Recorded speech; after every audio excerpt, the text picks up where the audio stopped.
Students. बेटा जो structure of atom ये टॉपिक जो चालू है, इसमें जो न्यूमेरिकल्स जो थे, ठीक है, लगभग जितने टाइप्स थे उसमें से आधे से ज़्यादा मतलब 50% से थोड़ा ज़्यादा टॉपिक्स कवर हो चुके हैं, ठीक है ना। अभी कुछ और बचे हैं जो अभी कुछ थ्योरी टॉपिक्स के बाद में लिए जाएंगे। इस टॉपिक में हम quantum mechanical model of atom ये डिस्कस करने जा रहे हैं, ठीक है। इसमें दो थ्योरी है, एक है डी ब्रुगली का हाइपोथेसिस, ठीक है, और दूसरा है हाइसेनबर्ग अनसर्टेनिटी प्रिंसिपल्स। ये दोनों क्वांटम मैकेनिकल मॉडल को क्वांटम मैकेनिकल मॉडल जो है एटम का उसको सामने रखते हैं, ठीक है ना। अब ये जो डेवलपमेंट हुआ ये आफ्टर बोहर्स मॉडल, क्योंकि हमने जो एटम्स में जो मॉडल्स एटॉमिक स्ट्रक्चर में जो मॉडल्स डिस्कस किए बेटा, उसमें हमारे सामने अभी तक 3 मॉडल्स आए। पहला मॉडल था थॉमसन्स का, दूसरा था रदरफोर्ड्स का, तीसरा था बेटा बोहर्स का, ठीक है। तो बोहर्स के इसमें जो माइनर जो ड्रॉबैक्स थे उसको ओवरकम करते हुए ये मैकेनिकल मॉडल्स एटॉमिक स्ट्रक्चर का सामने रखा गया, ठीक है ना। इसमें 2 इम्पॉर्टेंट डेवलपमेंट्स थे, ठीक है, जिन्होंने कंट्रीब्यूट किया है इस मॉडल के इस मॉडल को बनाने के लिए, ठीक है ना। तो उसी पॉइंट को मैं यहाँ लिख रहा, two significant development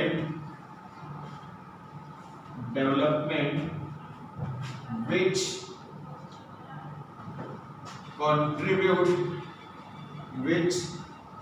contribute in mechanical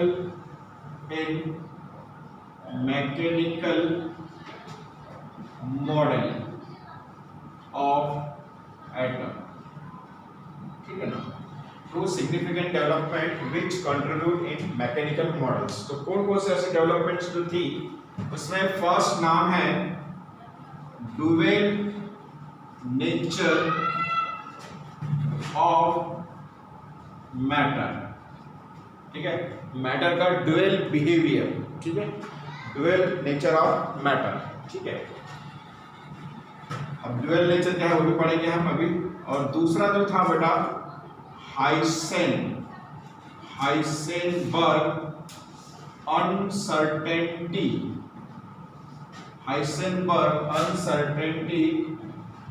principal, ठीक है ना। हाइसेनबर्ग अनसर्टेनिटी प्रिंसिपल्स, ठीक है। ये 2 चीजें सामने आई, ठीक है, और जिन्होंने मैकेनिकल मॉडल को हमारे सामने रखा, बराबर है। अभी क्या है दोनों 1 बाय 1 मैं आपको एक्सप्लेन करता हूँ, ठीक है। तो सबसे पहले डुअल नेचर ऑफ मैटर्स, उसके बारे में हम पढ़ेंगे, ठीक है। तो मैंने हेडिंग लिख दिया डुअल नेचर ऑफ मैटर, ठीक है, इसको अंडरलाइन कर लेते हैं, ठीक है बेटा। Dual nature of matter, dual का मतलब समझते हैं ना, 2, नेचर मतलब बिहेवियर।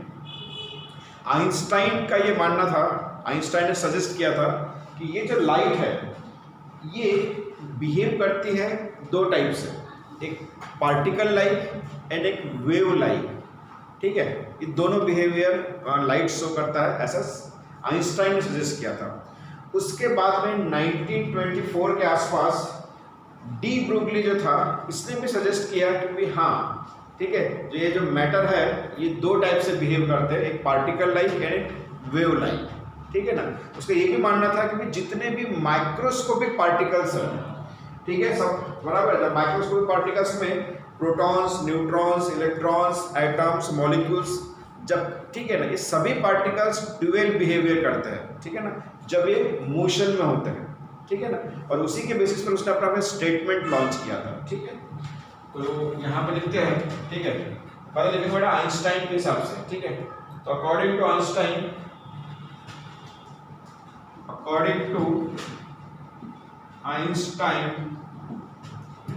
ठीक है ना, सजेस्टेड दैट, ठीक है, according to Einstein suggested that, ठीक है, light can behave like a particle and also like wave, ठीक है ना, particle like and wave like, ठीक है ना, बराबर। That is dual characters, like particles और लाइक वेव, ठीक है, ये अकॉर्डिंग टू आइंस्टाइन। उसके बाद में इन 1924, ये इन 1924 डी ब्रुगली, ठीक है ना। अब डी ब्रुगली जो है इसकी स्पेलिंग जरा देखेंगे, ब्रुगली, तो डी ब्रुगली, ठीक है ना।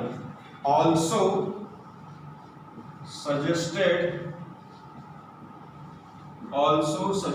दैट, ठीक है ना, मैटर, उसने डायरेक्टली मैटर के बारे में बोला, ठीक है ना, ऑल सजेस्टेड दैट, ठीक है, तो उसमें उसने माइक्रोस्कोपिक इस पार्टिकल के बारे में बोला, तो वही लिखेंगे। In 1924 de Broglie also suggested that all microscopic particles behave like a particle and also like a wave, ठीक है ना। इस तरह से इसका स्टेटमेंट था। अब जो उसका स्टेटमेंट हमारे सामने रखा बेटा, वो स्टेटमेंट क्या था, वो स्टेटमेंट लिखते हैं, ठीक है ना। स्टेटमेंट था कि ऑल मटेरियल पार्टिकल्स, ठीक है ना। अब उसका स्टेटमेंट यहाँ पे सामने रखता हूं मैं, ऑल मटेरियल पार्टिकल्स, ठीक है ना, material particles possesses dual behavior, ठीक है ना, possesses, ठीक है ना, dual behavior, या all material particles in motion, ऐसा भी लिख सकते हैं इसमें, दोनों को कंबाइन करके, all material particles in motion possesses wave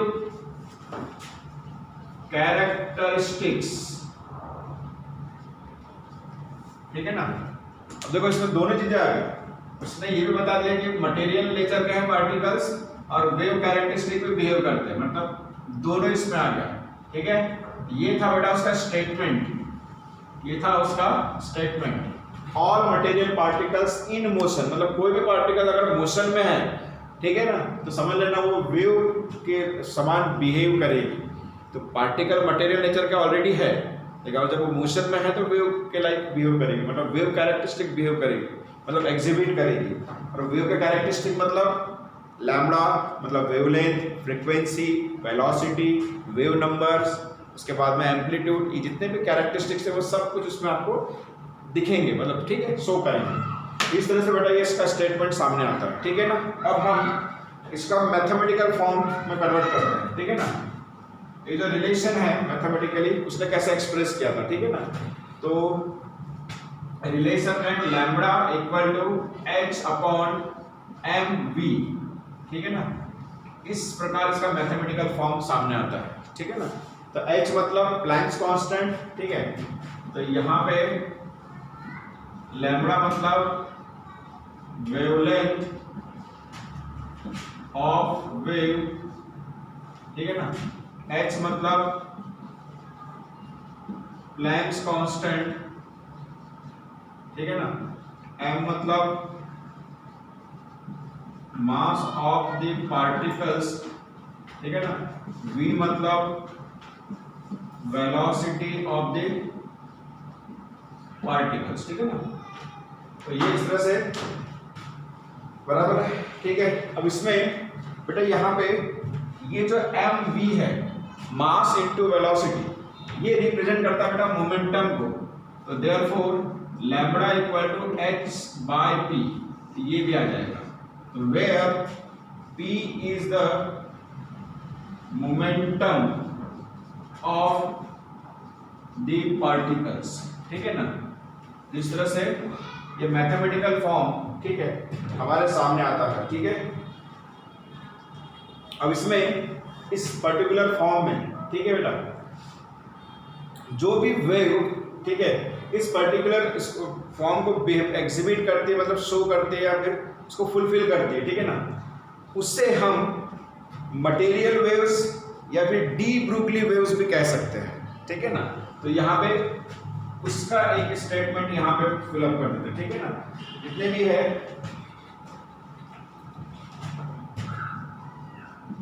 the wave associated with material, ठीक है ना, यहाँ पे इसको लिखेंगे material particles, the wave associated with material particles are known as, ठीक है ना, are known as material wave, ठीक है, मटेरियल वेव या मैटर वेव लिखा है, ठीक है ना, मैटर वेव, और दूसरा है डी ब्रुगली वेव, ठीक है ना। तो बेटा इसको मैटर वेव या फिर डी ब्रुगली वेव ये नाम दिया गया है, ठीक है ना। जो भी वेव इस पर्टिकुलर फॉर्मूले को फुलफिल करेगी या फिर, ठीक है, the wave associated with material particle, जितने भी मटेरियल पार्टिकल से रिलेटेड जो वेव है उसे हम मैटर वेव या फिर डी ब्रुगली वेव बोल सकते हैं, ठीक है। अब बेटा इसमें रिलेशन जो है, रिलेशंस, अब रिलेशन मतलब यहाँ पे आइंस्टाइन का इक्वेशंस, ठीक है, या फिर हम ये बोल सकते हैं कि ये जो डी ब्रुगली है इसका इक्वेशन डिराइव करना है, ठीक है ना।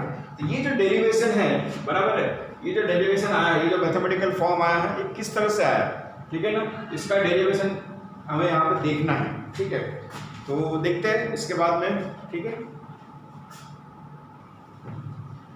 बेटा। ये जो इक्वेशंस या फिर जो मैथमेटिकल फॉर्म में लिखा है डायरेक्टली इसी को डिराइव करना है, ये कैसे डी ब्रुगली ने, ठीक है ना, इसको मतलब लाया है, मतलब इसको सॉल्व करके किस तरह से उसको फॉर्म किया है उसको हम यहाँ पे देखेंगे, बराबर है।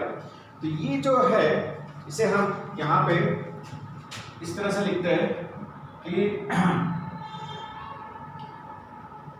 D Broglie equations, de Broglie equation can be derived by Max Planck and Einstein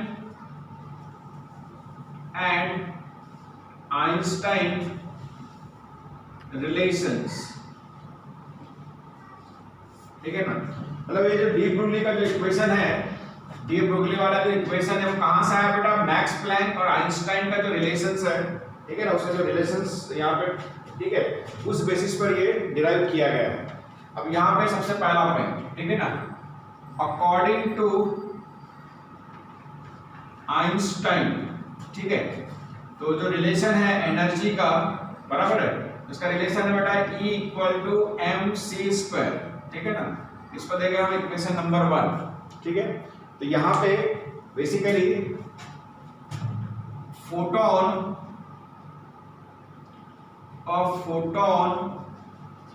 बराबर है, इसको नीचे लिख लेता मैं, ठीक है। अब photon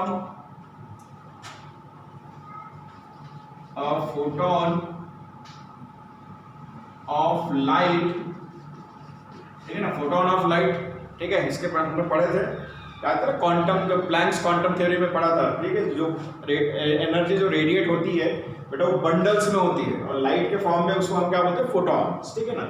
photon of light having, ठीक है ना, अब इसमें E = mc² दिया है, तो हैविंग एनर्जी E, ठीक है ना, energy E is associated with, ठीक है, associated with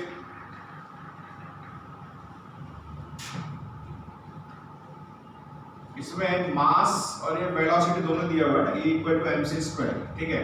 the photon of light having energy E is associated with, ठीक है, फॉलोइंग, एसोसिएटेड विथ लिखने के बाद इसका ऐसा लिखते हैं इसके, ठीक है ना। A photon of light having energy E is related as follows, ऐसा लिखते हैं इसको, ठीक है ना।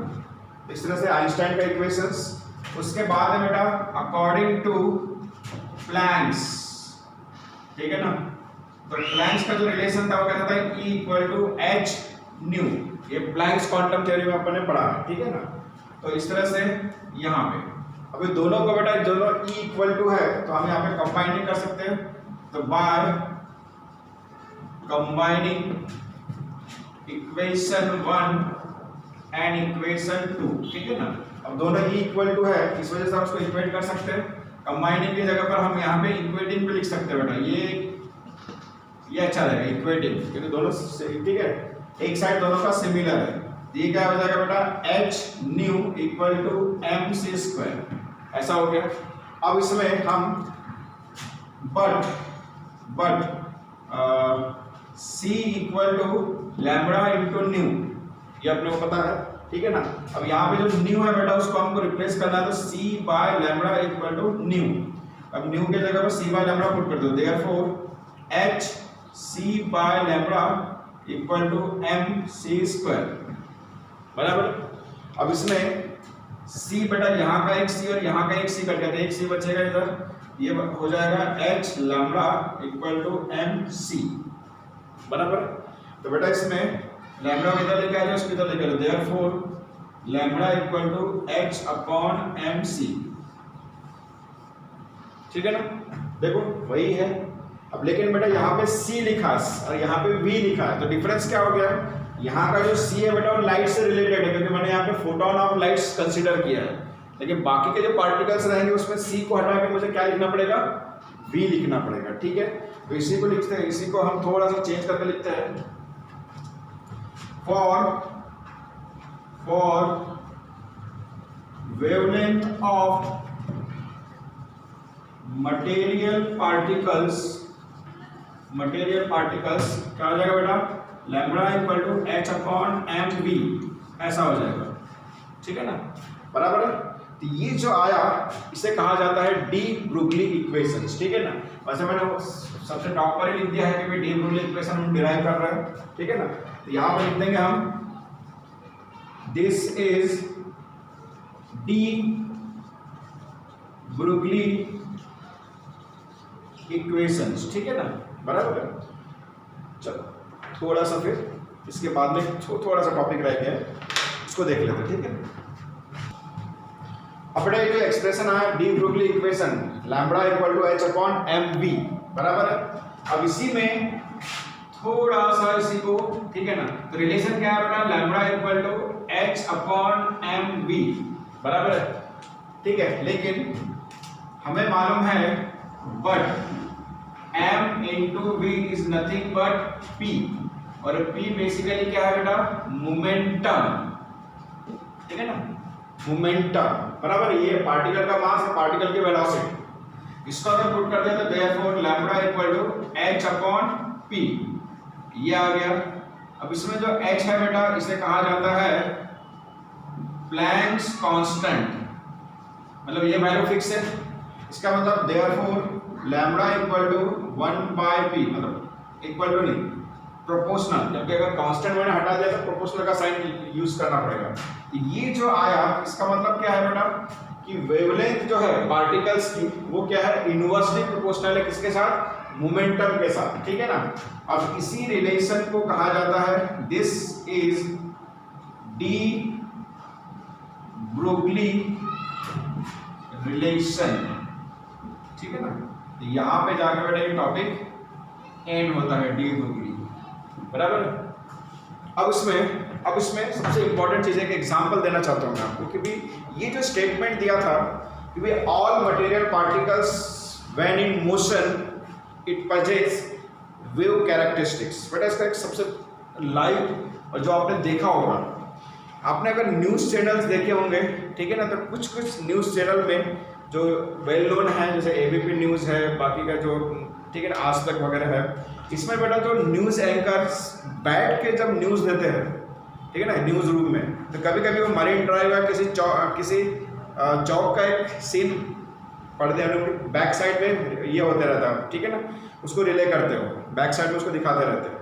तो देखो उसमें कभी कभी ना क्या होता है मालूम है, बहुत सारी गाड़ियाँ ऐसे जा रही स्पीड से जा रही किसी चौक से, ठीक है ना, तो गाड़ियाँ हमें दिखाई नहीं देती उस पूरे फिल्म में, ठीक है ना, सिर्फ हमको ऐसा लगता है कि लाइट ट्रैवल कर रही, इधर से आ रही कोई लाइट, इधर ट्रैवल कर रही, कुछ इधर लाइट ट्रैवल कर रही, कुछ इधर से लाइट ट्रैवल कर रही, मतलब आ रही बहुत सारी लाइट, इधर ट्रैवल कर रही है। सब चौक का सीन अगर रहा तो, मरीन ड्राइव अगर मुंबई का सीन अगर रहा तो उसमें भी थोड़ा सा लाइट ऐसे जो ऐसा नेकलेस टाइप का जो उसका व्यू है मरीन ड्राइव का, आपको गाड़ियाँ नहीं दिखाई देगी उस सीन में, आपको सिर्फ ऐसा लाइट ट्रैवल करते हुए दिखाई देगा, इधर से इधर, इधर से इधर, ठीक है ना।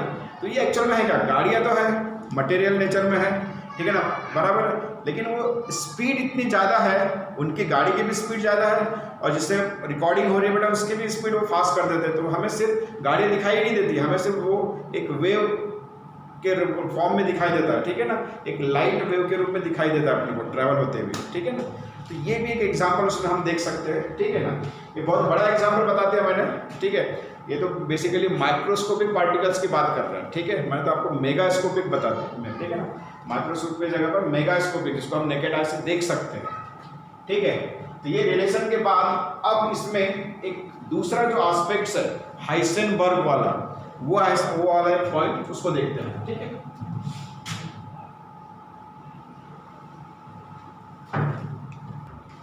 बेटा ये हाइसेनबर्ग अनसर्टेनिटी प्रिंसिपल जो है, ये नॉर्मली माइक्रोस्कोपिक पार्टिकल के लिए इंप्लीमेंट किया जाता है।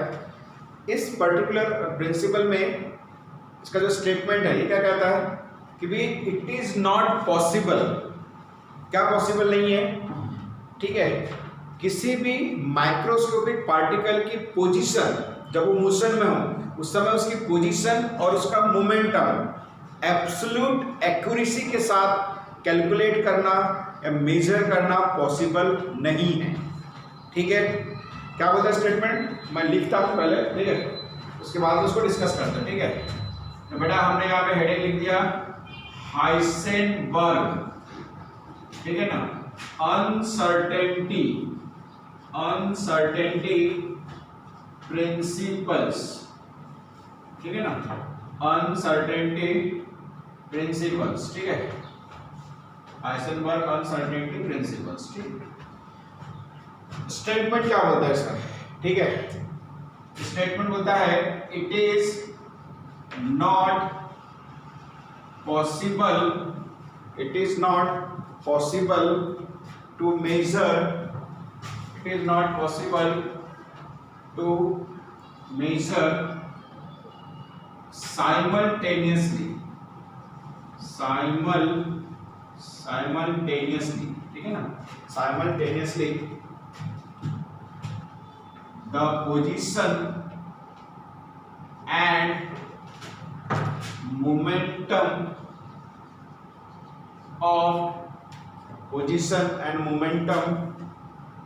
of या फिर फॉर भी लिख सकते, फॉर अ माइक्रोस्कोपिक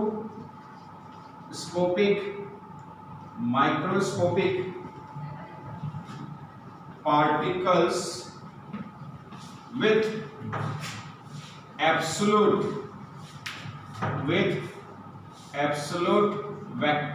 accuracy, ठीक है ना, with absolute accuracy, ठीक है ना। ये स्टेटमेंट जो है उस बात को समझने की कोशिश कीजिए, नॉट पॉसिबल ये वर्ड पहले बोल दिया उसने, और इसमें दूसरा कीवर्ड है बेटा साइमल्टेनियसली, एक साथ, ठीक है ना। क्या काउंट नहीं कर सकते आप, पोजीशन एंड मोमेंटम दोनों एक साथ, ठीक है ना। और क्या है इसमें कंडीशन, एब्सोल्यूट एक्यूरेसी, मतलब एकदम बिल्कुल परफेक्ट तरीके से आप बिल्कुल भी काउंट नहीं कर पाएंगे, ठीक है ना। एग्जाम्पल बताता है कि ऐसा क्यों पॉसिबल है, और ये माइक्रोस्कोपिक है, ये जो है ये बहुत इंपॉर्टेंट है, माइक्रोस्कोपिक के लिए साथ ही ये पॉसिबल हो पाता है, ठीक है ना। अब इसमें इसका मैथमेटिकल फॉर्म, तो डेल्टा एक्स ये दिखाता है बेटा उसके पोजीशन को, मल्टीप्लाई बाय डेल्टा पी ये दिखाता है मोमेंटम को। ये दोनों का मल्टीप्लिकेशन ग्रेटर या इक्वल होगा किसके, h अपॉन 4 पाई के साथ, h अपॉन 4 पाई के साथ, ठीक है ना। इससे ग्रेटर रहना चाहिए या इक्वल रहना चाहिए, लेस देन नेवर, ठीक है ना, बराबर है। वेयर डेल्टा एक्स ये किसको रिप्रेजेंट करेगा, ये रिप्रेजेंट करेगा अनसर्टेनिटी इन पोजीशन, पोजीशन में अनसर्टेनिटी उसको रिप्रेजेंट करेगा। डेल्टा पी किसको रिप्रेजेंट करेगा, ये रिप्रेजेंट करेगा अनसर्टेनिटी इन मोमेंटम, ठीक है ना, बराबर है। अब ये जो मैथमेटिकल फॉर्म हमारे सामने है तो ठीक है, बराबर है, इसको आप प्रैक्टिकली पॉसिबल कैसे कर पाएंगे, ठीक है ना। अब ये इस तरह से दो साइन अगर है तो प्रैक्टिकली इसको कैलकुलेट करना थोड़ा सा डिफिकल्ट हो जाता है, ठीक है ना। तो हम उसको यूज कर सकते हैं देयरफॉर, ठीक है ना, delta x delta p equal to h upon 4 pi. अब ये फार्मूला से इस्तेमाल कर सकते हैं, ठीक है ना। अब बेटा ये डेल्टा पी आपको मालूम है, but p is nothing but mass into velocity, ठीक है ना। अब पार्टिकल का जो मास है बेटा वो तो फिक्स रहेगा, ठीक है ना, और इस वजह से इसको डेल्टा एक्स डेल्टा, ठीक है, मास को बाहर निकालेंगे, डेल्टा v मतलब p के जगह पे मैंने ये पुट कर दिया इक्वल टू h अपॉन 4 पाई, बराबर, ठीक है ना। मतलब ये फॉर्मेट भी इस्तेमाल कर सकते हैं हम, इक्वल के साथ हमको यूज करना पड़ेगा। और अगर आपको मास वाला फॉर्मेट यूज करना है तो मास को इधर लेके आ जाइए, तो ये delta x delta v equal to h upon 4 pi m, ठीक है ना। तो ये वाला फॉर्मेट यहाँ पे यूज होगा, तो इस तरह से, ठीक है ना। अब उसको एक्सप्लेन करने के लिए बेटा एक छोटा सा डायग्राम बनाता मैं आपको, ताकि मैं आपको ये बता सकूं कि माइक्रोस्कोपिक पार्टिकल के साथ ऐसा कैसे होता है, ठीक है ना। तो इसमें डायग्राम है एक, अब इसमें डायग्राम में मान के चलो कि बेटा ये एक किसी एलिमेंट के एटम का न्यूक्लियस है, ठीक है, मान के चलो। आपको मालूम है ऑर्बिट अगर ऐसा है इसके आसपास, ठीक है ना, तो मान के चलो कि भी यहाँ पे इलेक्ट्रॉन है ये, ठीक है। अब ये इलेक्ट्रॉन इस ऑर्बिट में मूवमेंट कर रहा है, ठीक है, मूवमेंट कर रहा है, तो आप क्या एक्सपेक्ट करेंगे कि इसी पाथ में वो आगे जाएगा, यही आपका एक्सपेक्टेशन रहेगा, ठीक है ना। तो आपका एक्सपेक्टेड जो उसका पाथ है, एक्सपेक्टेड पाथ यही रहेगा बेटा, बराबर। लेकिन मान लो इस इलेक्ट्रॉन को यहाँ पे आने के बाद इधर से एक लाइट, मतलब एक फोटोन लाइट का बंडल वहां से इस इलेक्ट्रॉन ने रिसीव कर लिया, और जैसे ही इसने रिसीव किया इस इलेक्ट्रॉन का पाथ और पोजीशन दोनों चेंज, ठीक है ना। ये बेसिकली ऐसा जंप ट्रेवल कर गया, ठीक है ना, ऐसा ट्रेवल कर दिया, तो ये हो जाएगा इसका new path and velocity of electron, ठीक है ना। हुआ क्या बेटा, देखो ठीक है, माइक्रोस्कोपिक पार्टिकल मूवमेंट कर रहा है, ठीक है ना। एक स्लाइट लाइट, एक सिंगल रेज आई, इलेक्ट्रॉन ने एब्सॉर्ब किया, तो आपके एक्सपेक्टेड पाथ से उसका पाथ चेंज हो गया, यहाँ पे न्यू पाथ और न्यू वेलोसिटी, ठीक है ना। ये पाथ जो दिखा रहा मैं ब्लैक इससे, बराबर। तो इस वजह से कभी भी, ठीक है ना, अगर आपने पोजीशन पर ध्यान दिया तो उसका वेलोसिटी काउंट नहीं कर पाएंगे, अगर आपने वेलोसिटी पर ध्यान दिया तो उसका पोजीशन काउंट नहीं हो पाता। थोड़ी सी भी लाइट उस पर गिरी, इसकी पोजीशन चेंज हो जाती है। अब ये माइक्रोस्कोपिक पार्टिकल के साथ में होता है, ठीक है ना। ये जो मैंने आपको एक्सप्लेन किया है उसी बेसिस पे बेटा इसको ध्यान रखिएगा, सिर्फ ओनली फॉर माइक्रोस्कोपिक पार्टिकल, क्योंकि हम पोजीशन और मोमेंटम दोनों को एक्यूरेट कैलकुलेट नहीं कर सकते साइमल्टेनियसली। आप चाहे तो मोमेंटम को अलग से कैलकुलेट कर लो, पॉसिबल है, पोजीशन को अलग से कैलकुलेट कर लो, पॉसिबल है, लेकिन दोनों साथ में पॉसिबल नहीं है एक्यूरेटली। तो ये बड़ा एक छोटा सा एक्सप्रेशन था, इसी बेसिस पर न्यूमेरिकल्स रहेंगे पूरे, ठीक है ना। ये एक फार्मूला और वो एक डी ब्रुगली वाला फार्मूला, इस पर फिर न्यूमेरिकल्स रहेंगे बेटा, ठीक है। चलो ठीक है।